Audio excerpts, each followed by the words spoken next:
Ayan. So, eto na yung file. Ite-test na natin finally kung seamless ba siya. Ang una kong gagawin is, da-drag ko siya pababa. Make sure guys ha, na makikita nyo yung cross line na yan. Cross line dapat ang makita nyo. Kasi kung hindi nag-appear yung cross line, ibig sabihin hindi perfect yung pagkakadrag nyo sa kanya. Okay? Duplicate lang natin yung file na yan. Check natin kung may gap ba.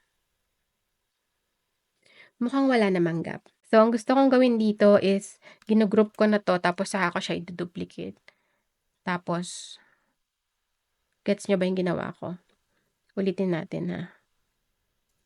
So, 'di ba etong dalawang file na to, so imbes na isa-isahin ko silang iakyat, Control A ko na, i-group ko na siya. Tapos etong dalawang to yung i-duplicate ko, drag ko na lang siya pataas. Hopefully naman, seamless siya. Ayan. Mukha naman siyang seamless guys. Okay naman yung ginawa natin. Kasi finollow natin lahat ng rules. So, meron na tayong seamless file. Eto na siya, seamless na siya.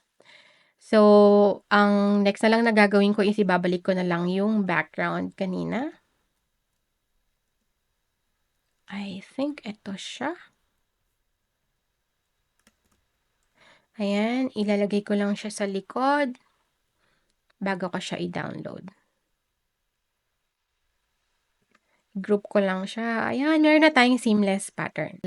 I-duplicate ko na lang siya kasi gusto kong ibenta yung may background at walang background. So, duplicate page ko lang yan. Tapos, dito sa duplicated page, naka-group siya. So, i-ungroup muna natin. Group.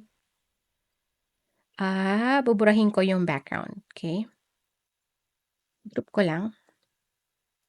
Ayan, share, download.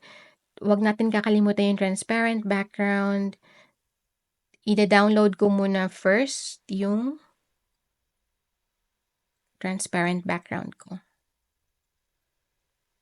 Tapos, i-check natin later kung ano yung itsura niya. Next naman na ita-download ko is ito, meron na talaga siyang background, hindi ko na yan gagalawin.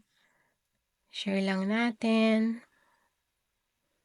Hindi ko na kailangan i-transparent background kasi meron naman talaga siyang background yung ida-download ko.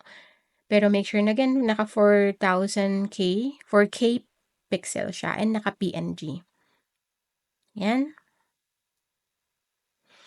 And check natin kung anong itsura nung seamless pattern natin. Ito yung my background. Ayan, ang ganda ng quality. Ito naman yung walang background.